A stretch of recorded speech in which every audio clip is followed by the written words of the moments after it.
Devindra does this from East Coast every week. He's in Georgia. Yep. So Yep. Wow, we get somebody in like always fun. Denver, we'd have all four represented. Indeed. All right. I think I just. Yep. All right. Here we go. About to tweet this out. I have the link. Tweeting it.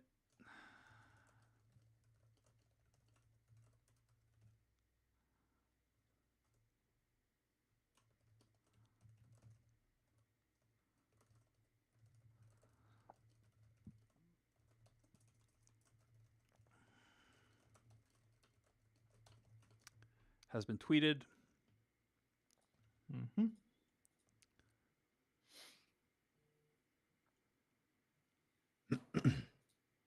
And now I will start recording the podcast. So we'll have like 5-10 minutes of non-spoilers. I'll play the spoiler clip. Then we'll be full spoilers. You can talk about whatever you want. Okay? Dan, I'm probably going to go to you first for your opinion. All right? Great. Okay.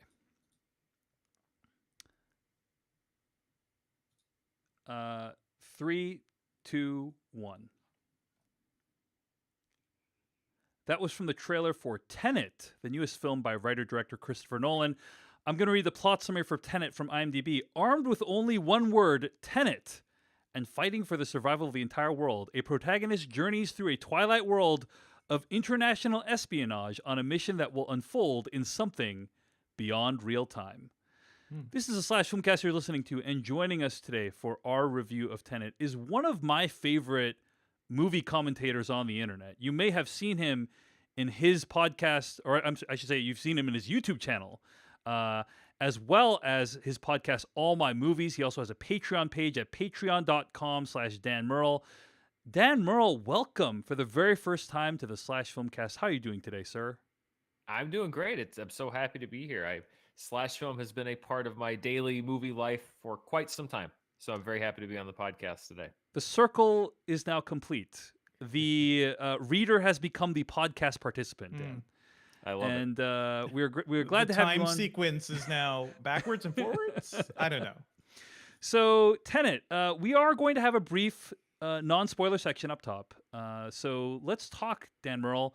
What did you think overall of Chris Nolan's Tenet? It's interesting because I was here in Arkansas where I live now at the time I was visiting.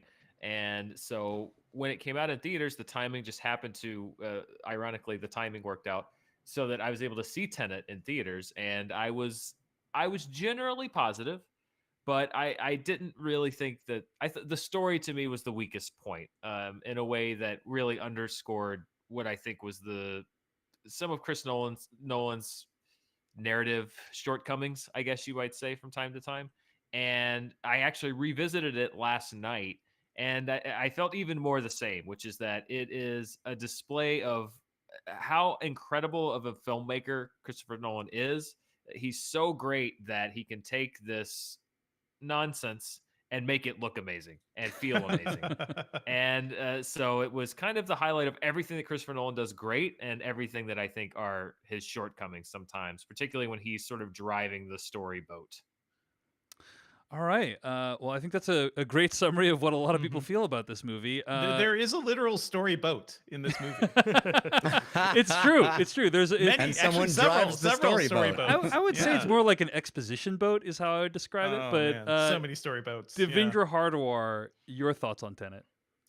You know, I've got a lot of thoughts in this movie. I think it is way too long. It makes very little sense. And to me, it does represent the apex of all of Christopher Nolan's worst impulses. So I guess the opposite of an apex, right? Despite all that, B-pex? Is it B-pex? B-pex. I don't know. Despite all that, though, I kind of loved it. I think it's weird. Like, I feel so many things about this movie because it is fundamentally incomprehensible, right? The actual plot of it doesn't make much sense. I'm sure it makes sense in Christopher Nolan's head, and we see in the in the behind the scenes feature, like they had all these storyboards. They mapped it out. They mapped it out. Yeah, they mapped it out. There's a clear logic to it. I don't think that is necessarily communicated to the viewer. But this movie is just dazzling at times. It feels like a fever dream of somebody who just saw way too many James Bond movies and had like these ideas percolating in their brain, you know, for decades. Yeah, not all of it's good. I really wish it was tighter, but you know, we get to the point where it's like one of the early sequences, and it's in the trailer, is just people rappelling up a building wall, and it looks amazing. It just it's not even including the like we're not even in the timey-wimey rewind stuff. It is just people jumping up a wall doing cool espionage Bond shit, and it looks amazing. And that moment too made me feel like, man, we gave Christopher Nolan a lot of crap for his, you know, emphasis on putting this movie on the big screen.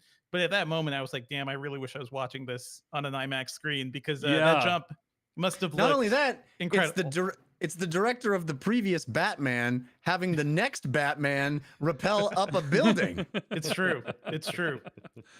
Oh man, but I have a lot of things to say, but I think I come away from this movie just being wowed by his, you know, filmmaking sensibilities, and absolutely, I think, confounded by what he does as a storyteller. You know, this is a movie that he wrote entirely by himself. His brother Jonathan, like, typically, I think since Dark Knight, they've been writing things together, and this movie needs maybe a defter hand when it comes to storytelling. There is no real emotional heart to this movie, and there are a lot of other films I can compare this to, right? Like Mission Impossible Fallout, I think, is a great movie to have in mind, because that's also a spy movie that knows it's working within the genre. You know, it's kind of riffing on the genre a bit too, and it knows when to be campy.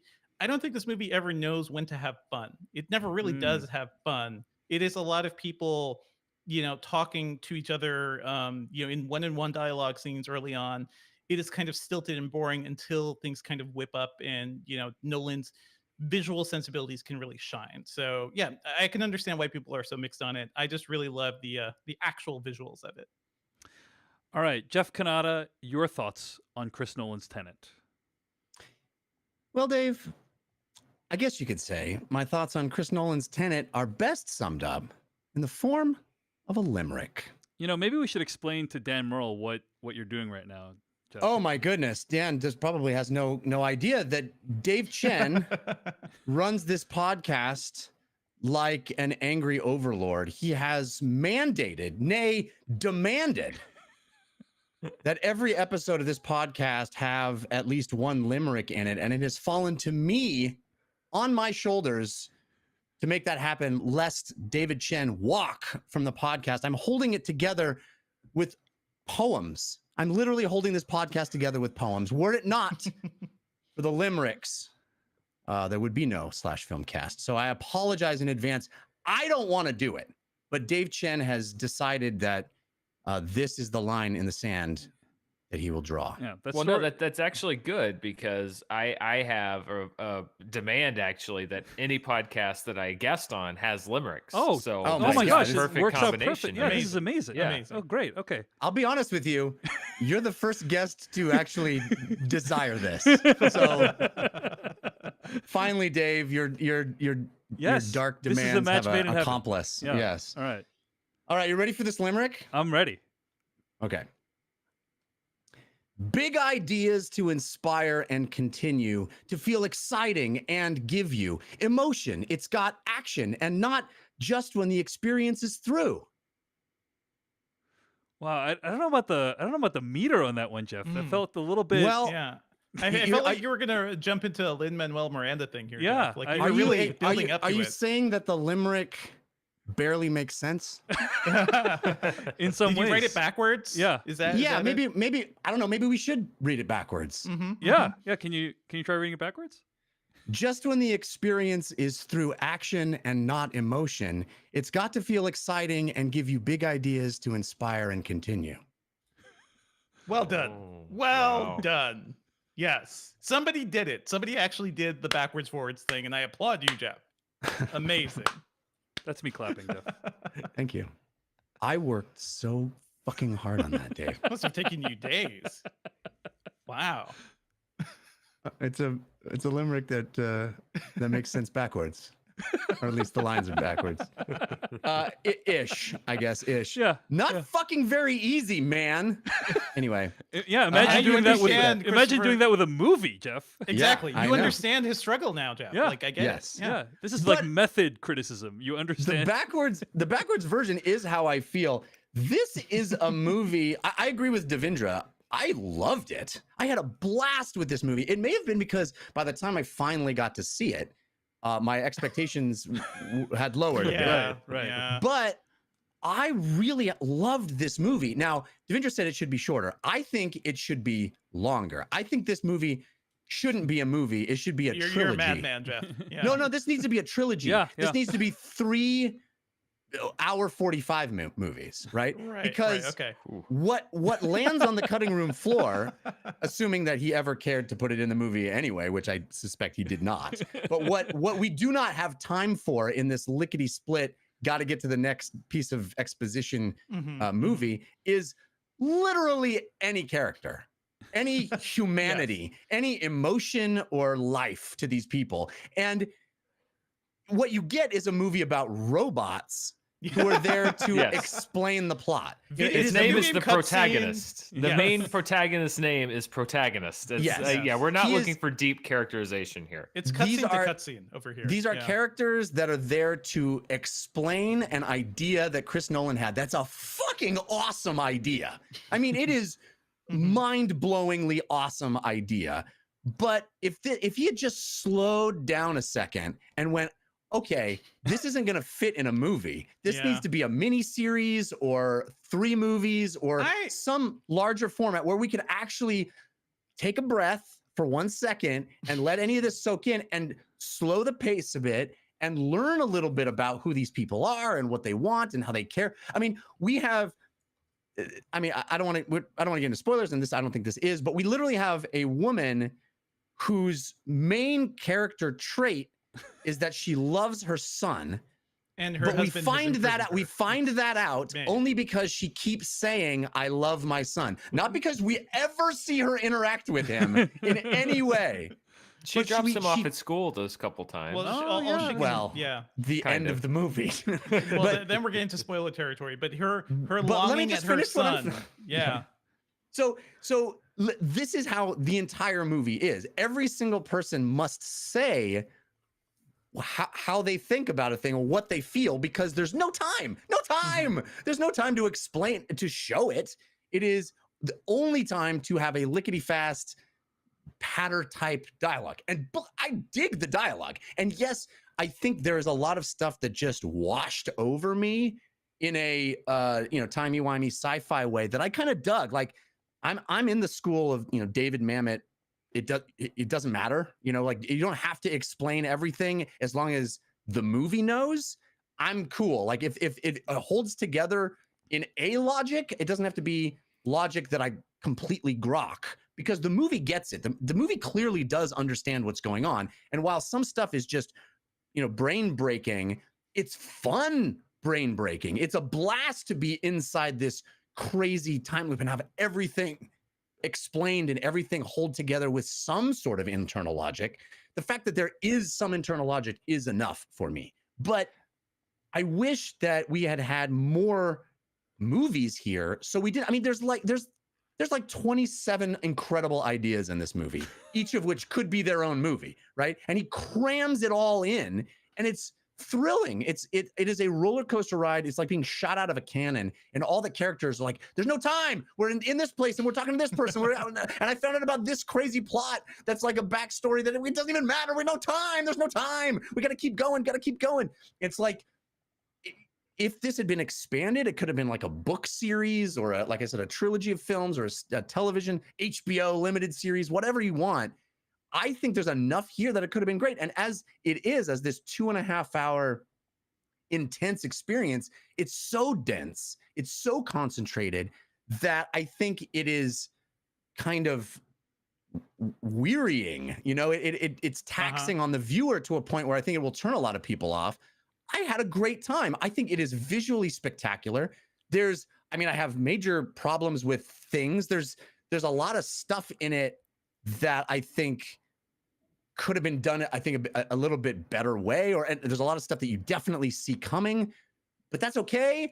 I think ultimately it's one of my favorite Nolan movies, even though it is so flawed, simply because the ideas are just so much fun to see. And nobody's working like this. Yeah. Nobody is attempting this kind of Mhm, shit. mhm. Oh, You know, I'll it agree is- with that. No one's it's- trying to make movies the way like Christopher Nolan makes movies, and that's what makes them so unique and Yeah. almost like because I felt the same way about Dunkirk in a lot of ways that I felt about this movie, which is like, oh my god, that's incredible filmmaking, and there's not a shred of anything for me to hang on to. But there was more in Dunkirk than there was in this one. I do have a question though, because I think that a lot of times when you're talking about movies and how you experience them, it's good to know how people saw them. So, did you guys see them at home for the Yeah. first Yes, time? we all watched Yeah. this at home. That's correct. I have a I question. think we all bought the Blu-ray as we well, all right? we all bought the Blu-ray, which by the way I want to The mention. 4K Blu-ray. Yeah, which yeah. I want to mention by the way that like the 4K Blu-ray and regular Blu-ray change aspect ratios as the IMAX screen would have if you had Yes. seen it in Yeah. IMAX. And it's Love stunning, it. dude. Love yeah, it. it looks, it looks amazing. I It actually looks amazing. liked.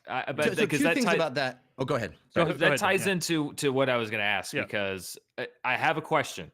The first time you watched the film on Blu-ray, Yes. did you turn the subtitles on? Yes. No, but I did what I think is inadvertent hack, Uh-huh. which is I mentioned this before on the show. I listened with noise canceling earphones. So Okay. I literally I watched it by myself, and I know not an option for a lot of folks who are, watching with other people, but I listened in with noise canceling earphones, and I've heard people complain about the audio mix, and I had no problems understanding anything because it was so intimate right in my ears. And I would highly recommend that to anybody that has the option to do that, because I think it helped tremendously for me. Well, The, the sound 'cause mix is. Yeah, go it's ahead. not good. I have to say, Mhm. when I saw the thing I was looking forward to seeing the second time was getting the subtitles turned on, and I have to say Yeah. I followed it easier. I was seeing it on Blu-ray. I got because I'm in, I do year-end stuff, and so I got sent a link for screener purposes, and I was like, oh, okay, I'll watch Tenet that way, and it didn't have subtitles, and I have to say, it took a hard to hear sound mix and made it absolutely unintelligible. I feel Wow. bad for people that watch that link for consideration. So I went That's to rough. Walmart at 10:30 last night and got the Oh. Blu-ray. Thanks for doing that. Yeah, well, of course. Well, I wanted to know what the hell was going on, and I'd seen the movie already one time. Yeah. It does help. I have to say it does Mhm, help, but I think that that's part of it is, again, it ties into that Christopher Nolan thing. It's just like he created this oral orchestra in his head, but it is sort of with a little bit of disregard at times about whether you can actually hear what people are saying, which is Yeah, sort of an yeah. important thing with movies. But I think he's so much going on the thing that got quoted to me when I reviewed the movie. And, I gave it a positive review, but I had some things like, I just, a lot of people that, particularly because Christopher Nolan has a very passionate fan base, they would quote the movie at me and they would say the line that's in the movie, which is, don't try to understand it. Yeah. Feel Just it. feel it. Feel it. And I'm just Love like, it. okay, but you can't write that into your movie and then expect everybody to just say, oh, okay. I mean, You can if you have a character who constantly says, "I'm the protagonist."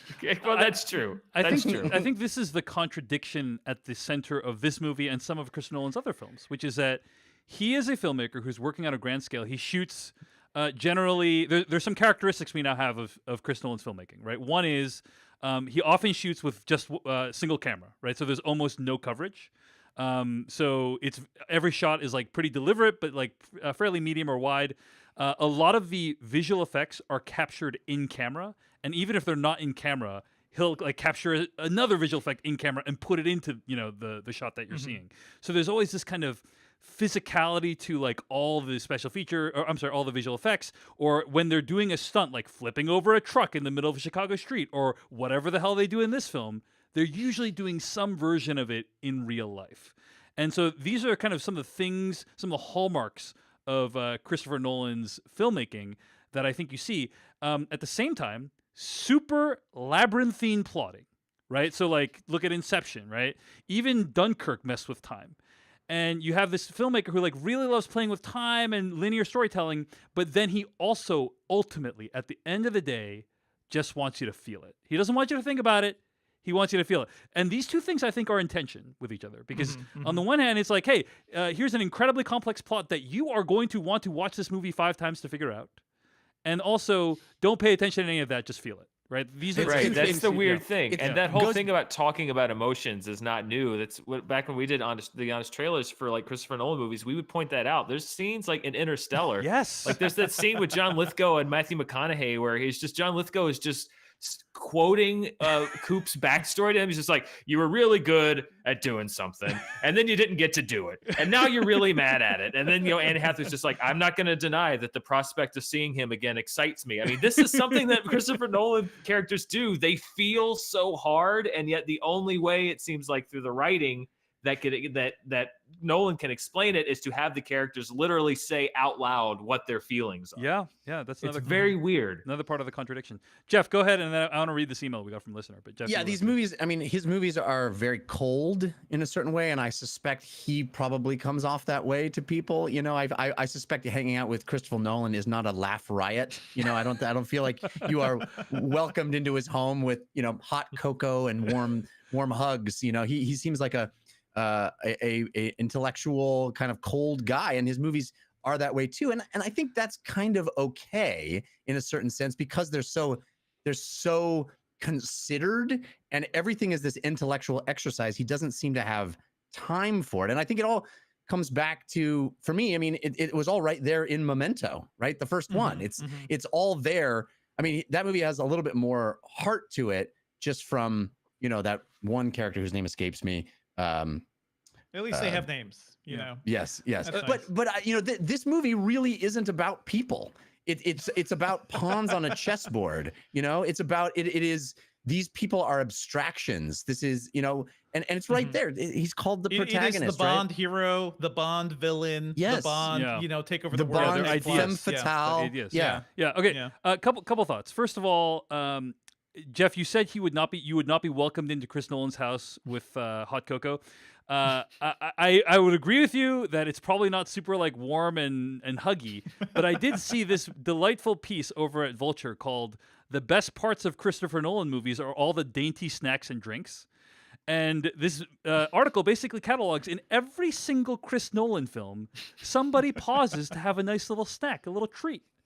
And that happens in this movie as well when he gets the coffee, right, in the espresso, right, when they're in the going into the thing, and he holds the espresso with a little tiny cup in the little dish, even though that's like inconvenient for him to do that.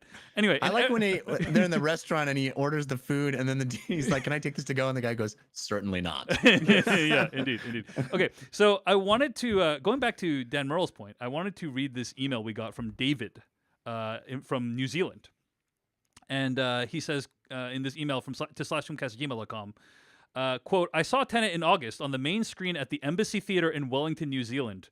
This theater sound system was upgraded to 36-speaker Dolby Atmos for the premiere of Peter Jackson's first Hobbit at Jackson's insistence. It is the best in Wellington and I believe in New Zealand, though the country's only IMAX screen in Auckland is unquestionably better one visually." Anyway, he goes on to say that the sound is straightforwardly masterful at the pure technical level in a way that no one can really appreciate without being punched in the gut by it via a high-level theatrical speaker set. I used to review films for a living, and I haven't missed many of the big releases for the last 15 years, but I have never experienced so much pure volume outside of a stadium rock concert. There were moments, many of them, where I couldn't stop laughing at the pure idiotic exuberance of it.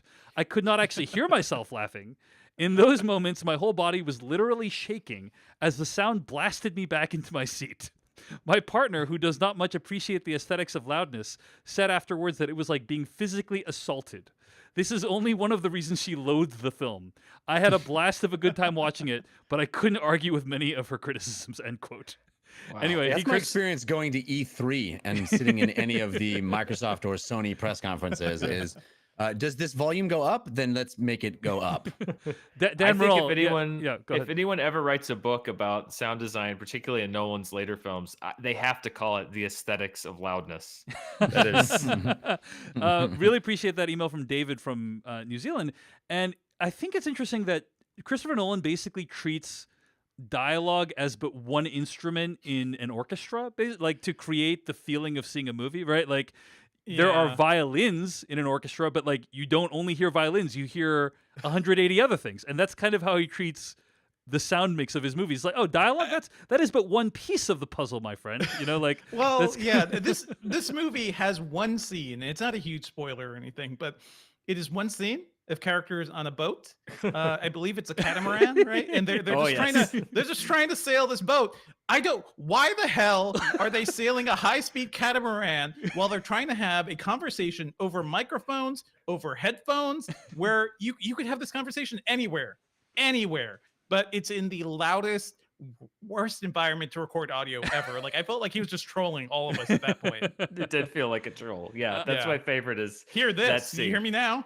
Oh, man. Dan, Yeah. as the only person of us who saw it in the theater, did you feel like the sound mix was hurting you?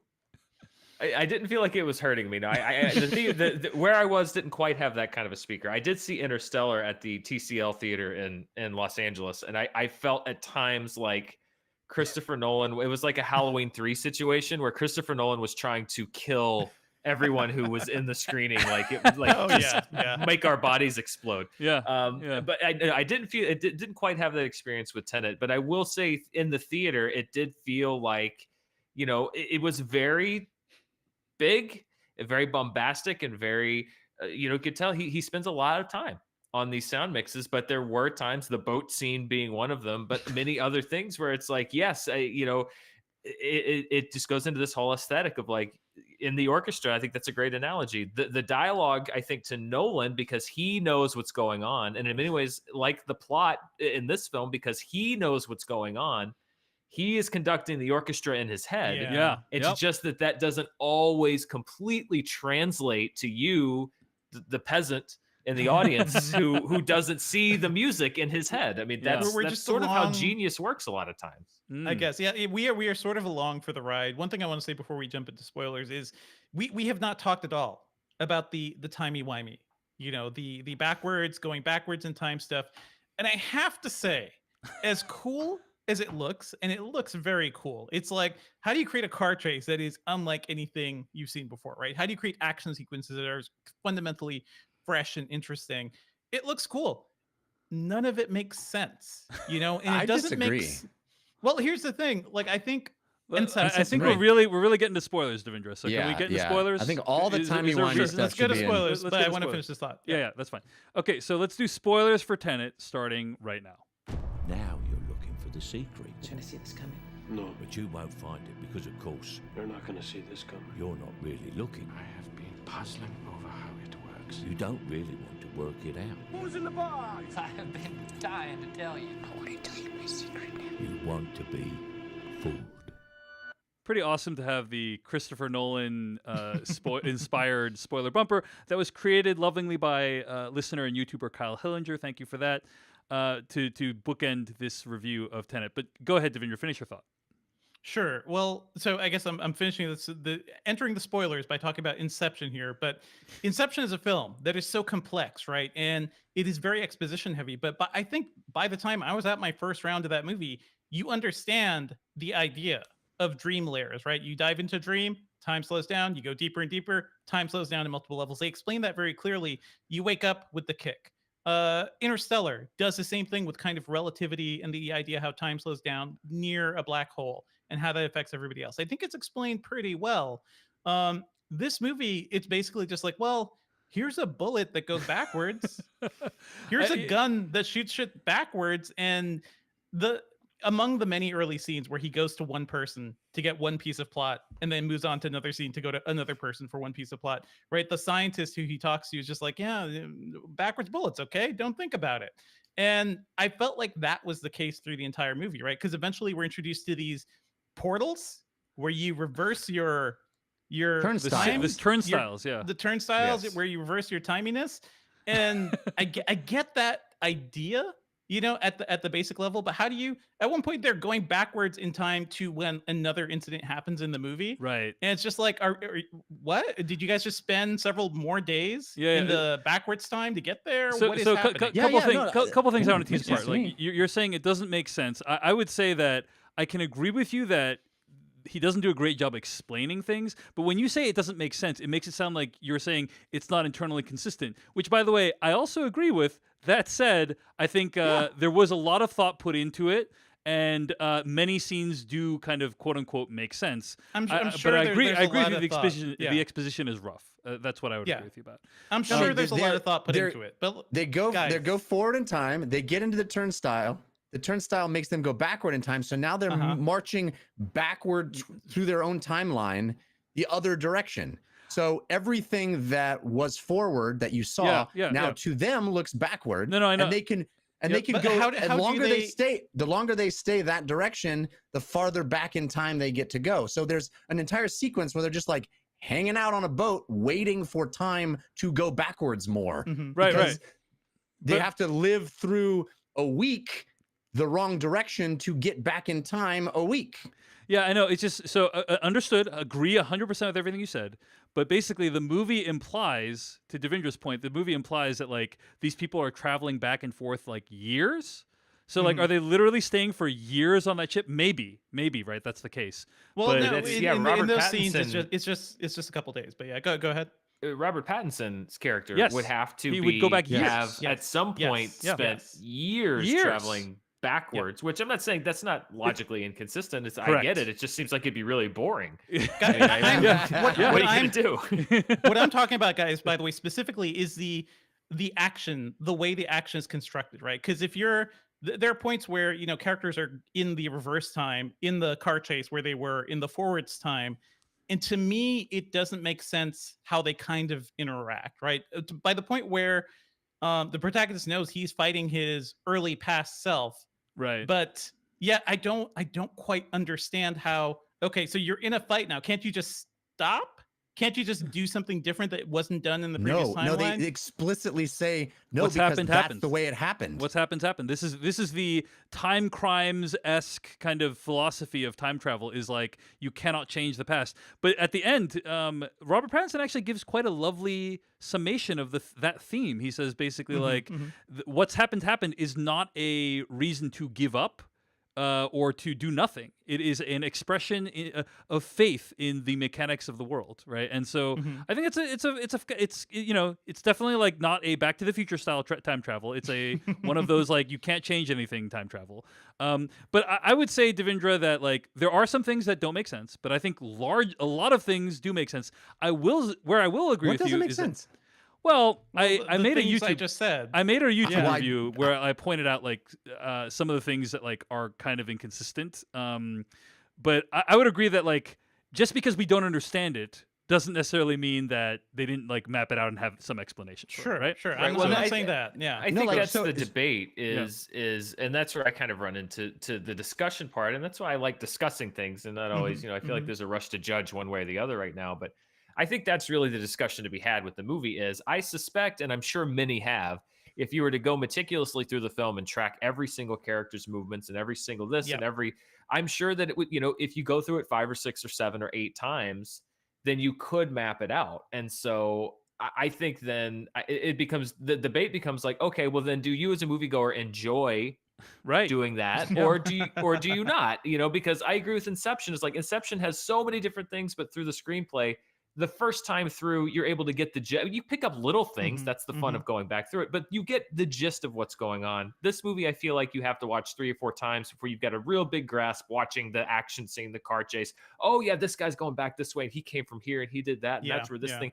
And so, but the debate I think then should be, I don't think that one side or the other should automatically discount, because, I tend to get a little frustrated by that. I love movies that reward repeat viewings, but at the same time, I think if you make them too dense, it gets frustrating, and sometimes it seems a little needlessly frustrating. Right. And It's I think about- sometimes there's a move to reject that kind of preference from other people because they say like, well, then you're too stupid for this movie. I'm like, no, I think that it's just maybe it's a little denser than the kind of movie that I sometimes enjoy watching. Yeah, it's about what kind of viewing experience you want to have, right? Like, do you want a viewing experience where everything is all like put together and you understand everything, or do you want one where you actually have to work for it to really have it make sense?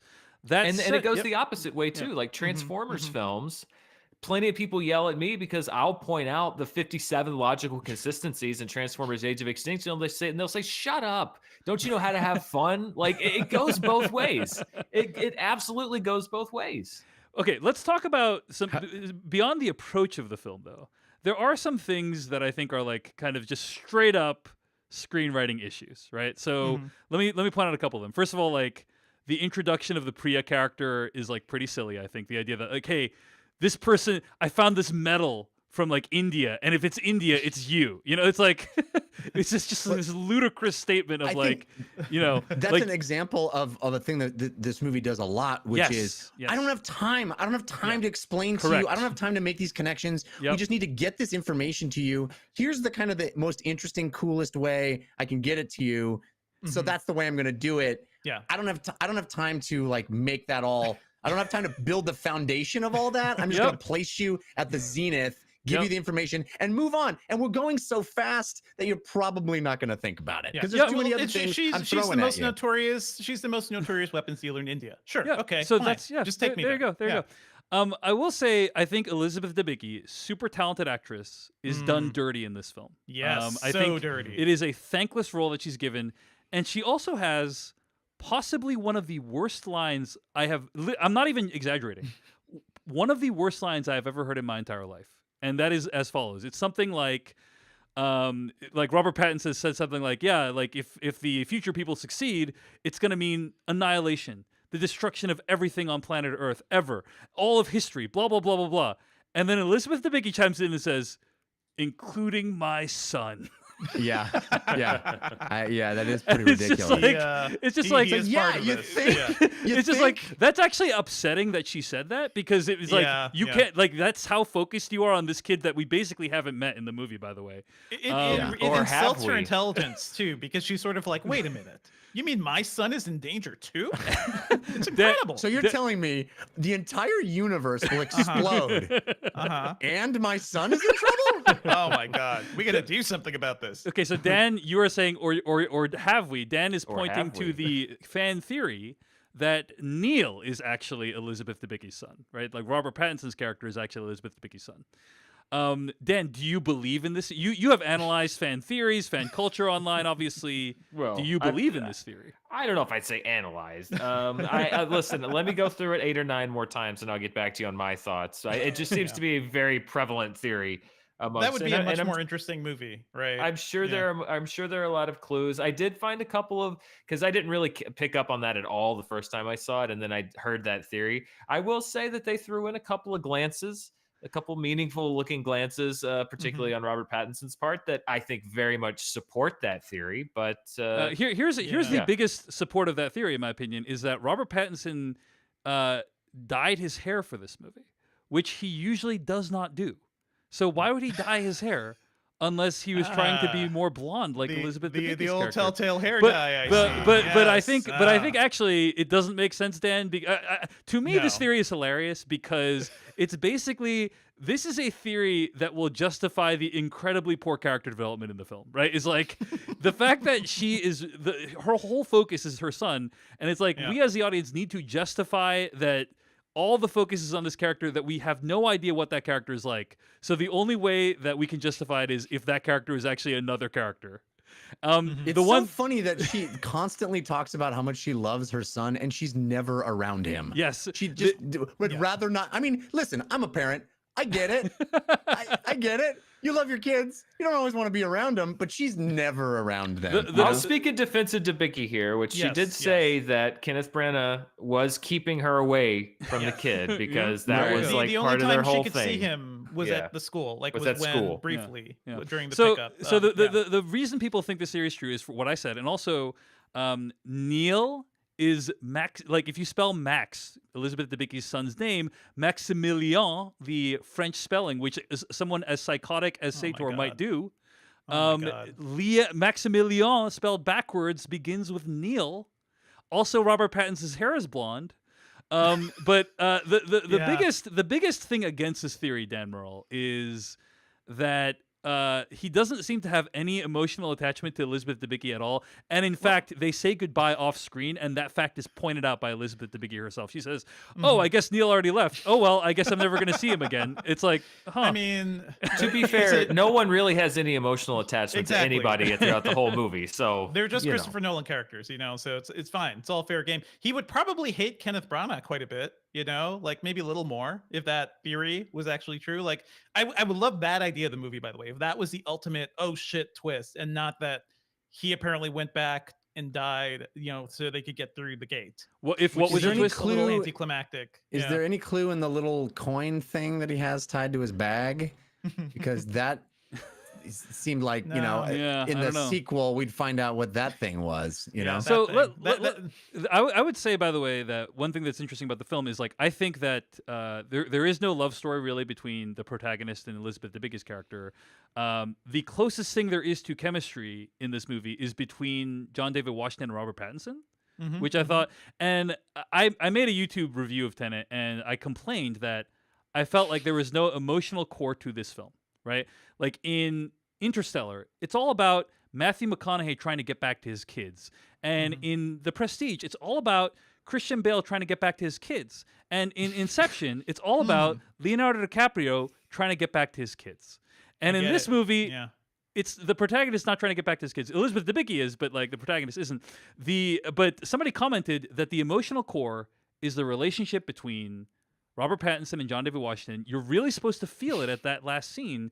Dan Merle, let me ask you this question. Yeah, 2.5 hours, and like those that like 38 seconds at the end is like, oh, there's the emotional Yeah, core. yeah. I do All have that to stuff that we say- didn't get a chance to see. Dan, what'd you That think? last scene is the culmination of a relationship between those two that is absolutely not depicted in this film.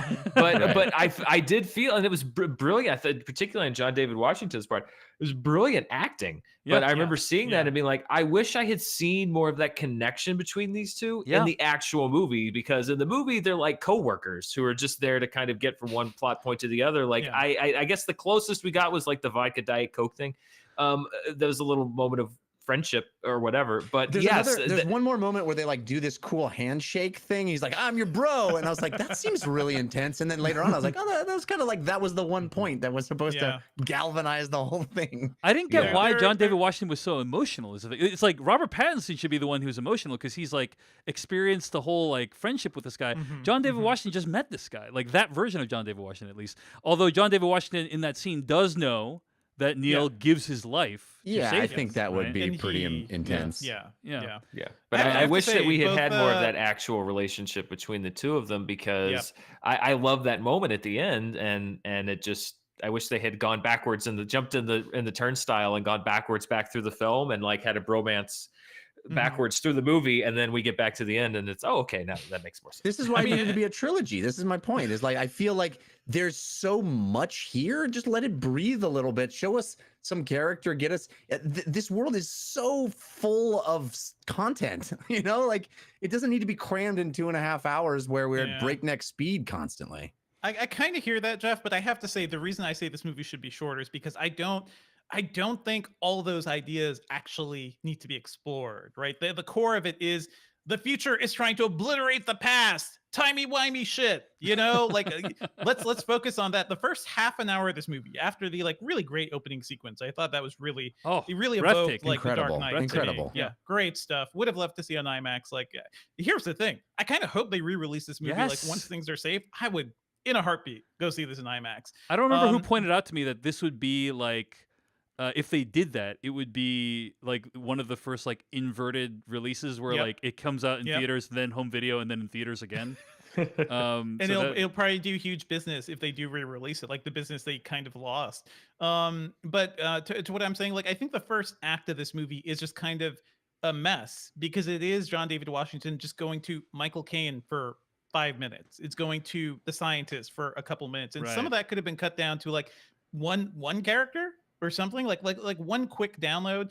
I keep thinking of how you know, I keep thinking of like Mission Impossible Fallout in conjunction with this movie, because that movie is so smart about how it kind of plays with the spy genre and the spy motif and everything. It's winky, right? It knows you know a lot of this stuff is just silly. So it has Yeah. that great opening sequence, and it has a point where, you know, that's a movie where, you know, Tom Cruise is chasing a villain in a helicopter and they have a fist fight on a cliff. And it's so campy, but it's so fun. Whereas I feel like this movie could have done some things like that as well. Like, and talking about other spy movies, Elizabeth Debicki in Man from Uncle compared to this movie. Yeah. Like, I Great. just think of so many other examples where similar things have been done here. Dan Morrell, do you agree with Devindra like that this movie kind of lacked the fun of other spy films? I think I think Christopher Nolan. It had Chris Nolan fun in it. Yeah, I think Chris Nolan. Chris Nolan's version of think How it. can we Chris make this as Nolan- complex as possible? Exactly. Please. I think that's kind of fun for him. It's like I know what the audiences are going to love. They're going to love disassembling this movie and putting it back together. I think that's he's the kid that would ask for puzzles Yeah. for Christmas, which is fine. We need the kids that ask for puzzles for Christmas because they do all the cool things. Yeah. I just think that your mileage may vary because it's not even so much fun. I think it needed more of that human element. But at the same time, when you look at the movie, I mean, the four of us are sitting here talking about, oh yeah, this was this. But then we come back to it's like, I mean, I like the movie, but and then I think that's the weird gift that Christopher Nolan has is there can be all of these shortcomings or whatever, but at the same time, it's still obviously such a great piece of work as a director that you almost, for me, it's I can't be like, oh no, don't go see Tenet because it's like no, because that's some of the craziest stuff I've seen in a long There's time. nothing in a else movie. like this. Yeah. You start that movie in this massive auditorium with literally hundreds of extras that are there to just be sitting while an action sequence happens in their laps. It's like, you are the set dressing that I put in this action sequence, human beings. I mean, what a metaphor for this entire film. But I mean, immediately I was like, oh, fuck yeah. Come on. Yeah, I mean, yeah. yes, I'm in good hands, right? This is an audacious filmmaker who does stuff like this. That sequence is almost unnecessary in this movie. I mean, it's incidental, right? And yet it's like it would be the set piece in a lot of other films. It's true. It's true of like also Dark Knight Rises. He had the same thing. It kind of opened with this spectacular set piece in the air with the airplane getting ripped the wings off and everything.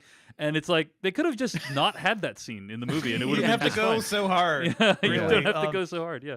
I think the idea, by the fun, way, is that imagine because Nolan, he loves the IMAX and he loves the IMAX audience. I think a big part of that opening scene was you would be in that gigantic auditorium, right? That looks almost exactly like the one from the opening scene. There's going to be some weird sort of like almost like mirroring, of you feeling like you're a part of that. I don't know. I just kept imagining myself. I miss my goddamn. However tall that IMAX screen is in New York, like I miss seeing so many things on that. This would have been so perfect. I will say though, I highly, highly, highly recommend. I was ready to just completely be angry at both of you for forcing me to buy the Blu-ray. So basically, we told Jeff Kanata on Twitter, like, you got to buy the Blu-ray because it's going to give you the best experience possible. And Jeff Kanata does not like physical media. Dan Murrell, are you buying media? I've in evolved general. beyond it. I've evolved beyond it. Dan Murrell, you're a physical media fan, I assume, yes? My whole podcast is literally about the Blu-ray sitting on my shelf. I am a devout follower of physical media because I like own somebody it. that It's does there. not have children. I have no kids. There Nobody you messes with it. It's in the closet downstairs. And for things like we were watching Mara, my partner, she was watching Star Wars the other day, and she had a pre-existing digital copy from somewhere else, and she noticed that they McClunkied it.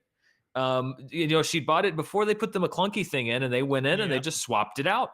And she's like, I wanted the non-McClunky version. Too bad, because you don't own the movie. No, I am a very strict adherent to physical media. I'm gonna buy until they stop making them. Yeah. So I respect that. I respect that tremendously. I really do. It's just not conducive with my life at this point. That's the one downside with your current plan, though, Jeff, is your internet goes down and you are a monk all of a sudden. True, but also I also nothing. have no job. I have my internet goes down. There's bigger problems than my movies. There's bigger problems. So Jeff, describe your journey with this physical disc. I purchased the 4K Blu-ray, and I'm here to tell you, I do not regret that one iota. Yes. The $35 I spent, it was glorious. Yes. I mean, the aspect ratio changes, which we should say, I don't think we've mentioned this episode, it only happen on the physical media, right? There is Correct. no digital version that includes those IMAX-inspired aspect ratio changes.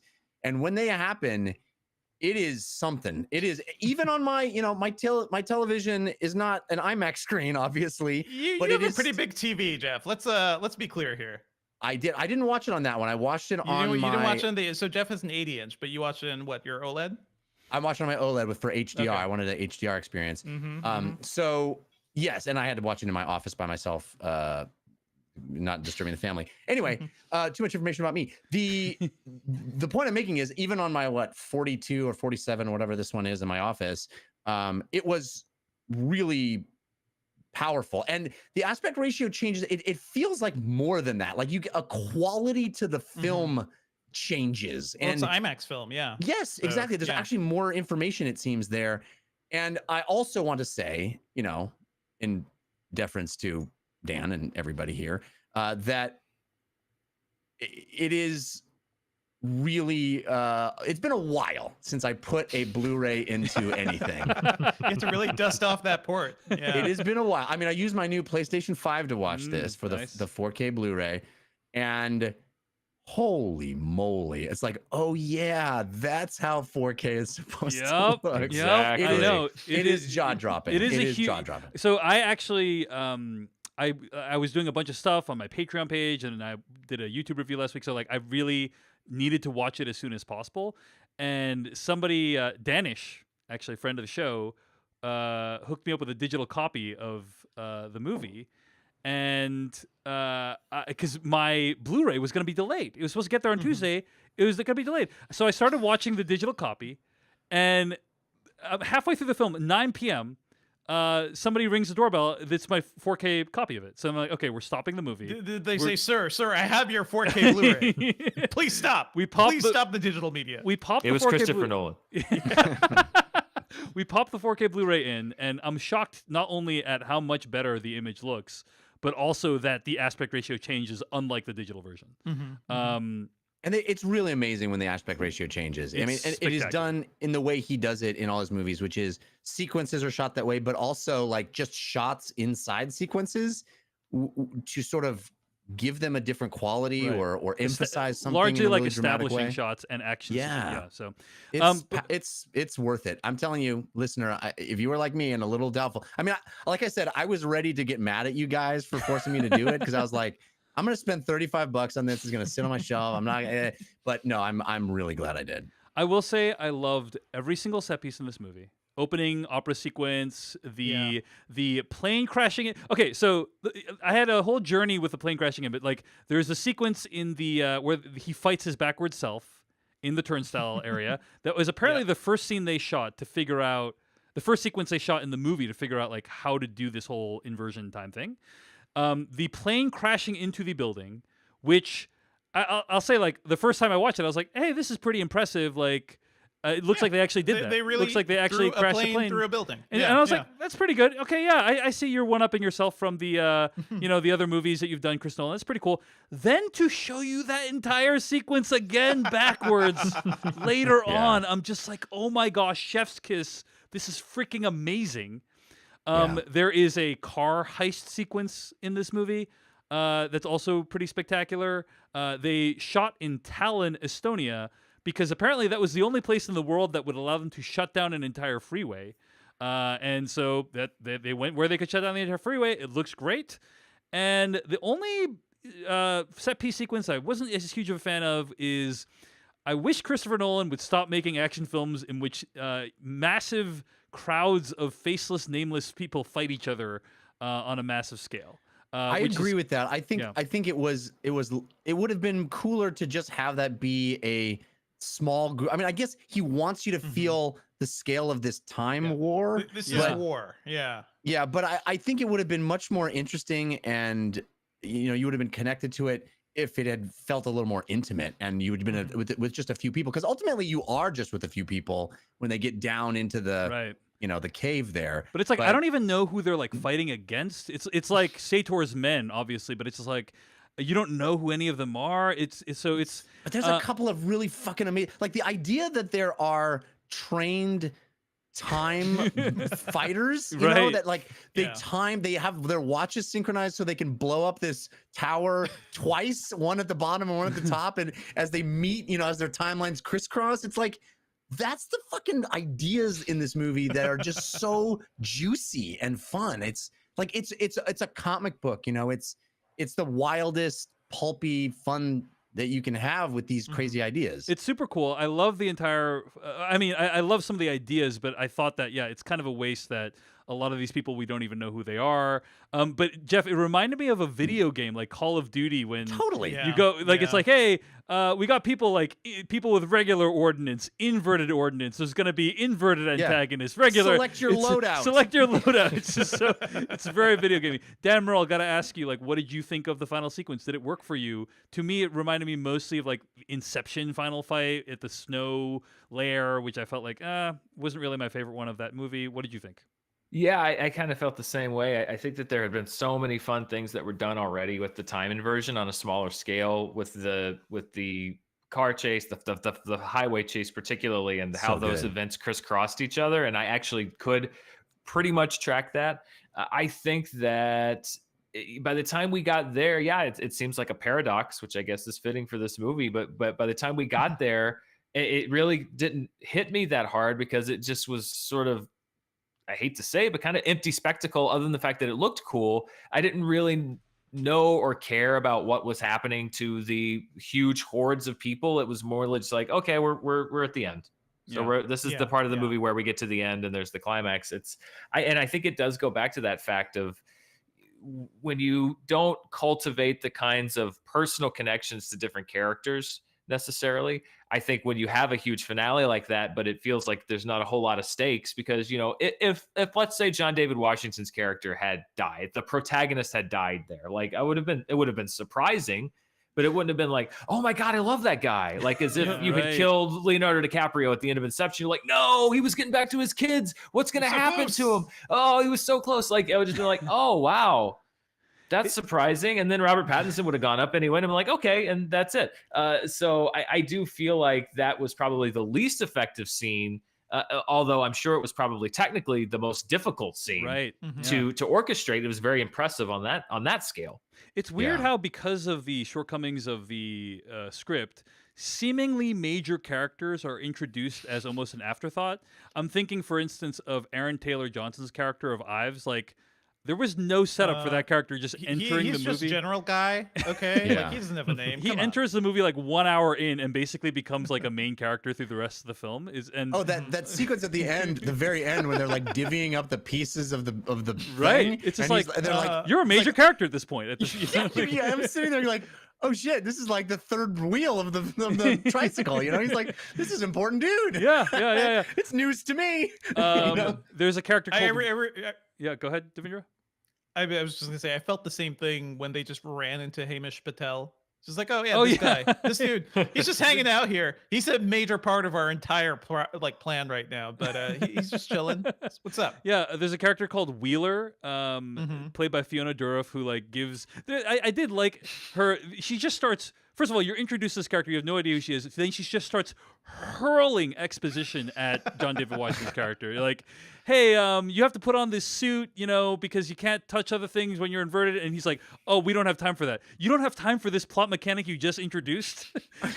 Well, like, and they also start that conversation literally by, she's like, okay, no defining details, nothing that says who any of us, so we can never tell who the other person is. I'm like, well, that's a way to make sure your characters never get to know each other. Yeah. Like, that's a very way to get to the cold, hard exposition that this scene needs. But it was pretty cool when she's like, you are inverted, the world is not. And then they open up the door, and it's just like, oh, kind of a cool moment, even though like this, from a screenwriting perspective, pretty rough. Oh, dude, that part where he walks out and into the world backwards for the first time, it's just so fucking awesome. It's really cool. I love how she's like, okay, the first rule is don't touch your real self. And he's like, okay, I'm gonna get in a car and drive right to my real self right now, this immediately. I like how this movie and Time Cop both have a rule where you cannot touch yourself in the past, but Time Cop is the one of the two films to actually pay that off.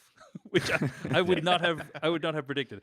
Also, I just realized that there are two scenes, because I got confused. There are two scenes where he talks to a scientist who comes out of nowhere and gives him a bunch of rules. Because you were talking about the second time that happened, and I was talking about the first time it happened. Damn. I'm traveling backwards through this conversation.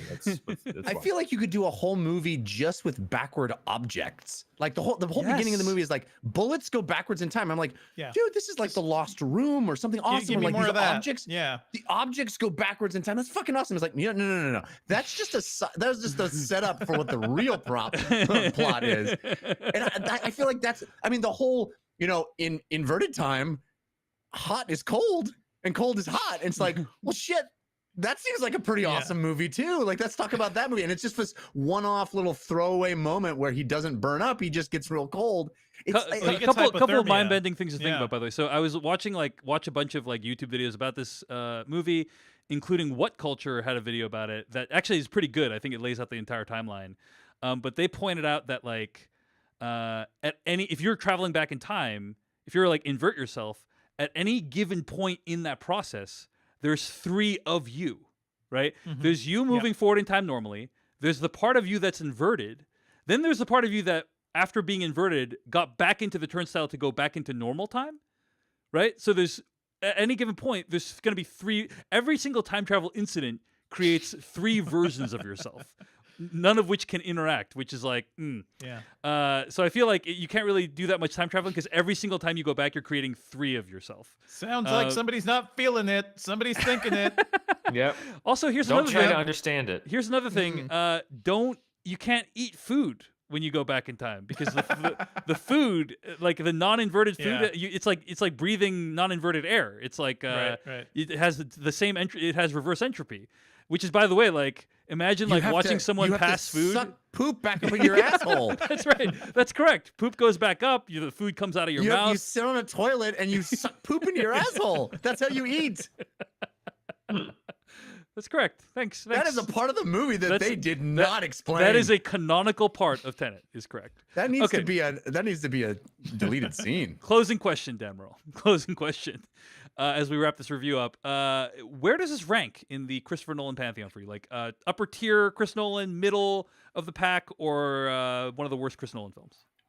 Oh man, that's tough because a lot of Nolan's movies over time drastically sort of move up and down. Like Prestige, the first time I saw it was like, oh yeah, I like that. That was good. And now it's up there for me in the top 2 or 3. Yeah, top 2 or 3. Same. Yeah, Prestige. I mean, it's tough when you say the bottom tier of Nolan movies because they're still usually really good movies. The worst thing I could probably say about a Christopher Nolan movie is that I thought it was forgettable, which is kind of how I feel about Insomnia is a movie that I like, but nothing stands out. Remember that great Chris Nolan moment, and it's just it's a good thriller. But so I thought you were going to say the worst thing I could say about a Christopher Nolan movie is it's The Dark Knight Rises. Yeah, Dark Knight Rises has definitely not held well with me. But even that is not it's not terrible. It sort of suffers from some of what this movie does, which is an abundance of stuff but no real connection. I would say it probably falls in the bottom the bottom-ish of the middle tier, but at the same time it's so amazing as far as he's gotten all the resources now and what he's able to accomplish visually as a director. It's hard for me to say oh well, it's the bottom of his filmography. I don't know, it's so hard. He's almost got a special case. It's by what metric do you want to measure it? Story wise, near the bottom; visually, near the top. So I'll put it in the middle. Can I ask you guys, Dan Morrell, your favorite Chris Nolan movie at this point? If you had to name a favorite, which one would it be? I'm curious what your guys' thoughts are as well. Like I said, Prestige has really moved up for me over the years, and I love Dark Knight and Batman Begins and all those films, but I really, really, really like the Prestige. It is so good. It would be Prestige, Inception, or Memento. Those would be top 3. Yeah, and Memento kind of is shift very around. high for me too. Yeah. No Dark Knight on the podcast though. No Dark Knight. I love it. It's a really good movie. Yeah. It's great. Yeah. I mean, for me, it maybe actually Inception, because I think Inception did the core idea of what he was trying to do here is his own spin on, spy shit and doing it in a really unique and interesting way. Inception is a movie that the fact that it just throws you into that world and slowly explains things and so very confident about it. That was something I felt pretty lacking here. And I'll be honest, I think Interstellar is a great film. The review, I don't know if people are reconsidering that or not, but that movie holds a special place in my heart too, just because it who else is doing that crazy sci-fi in space sort of story right now? That's what I always love about him, right? He's taking these big swings that nobody else is doing. They may not always connect, but man, I gotta appreciate the ambition. Jeff Kanata, any other thoughts on your? I your honestly thoughts think on it probably is either Memento or The Dark Knight, but I also think Batman Begins is good. really good. It's Mhm. really, really good.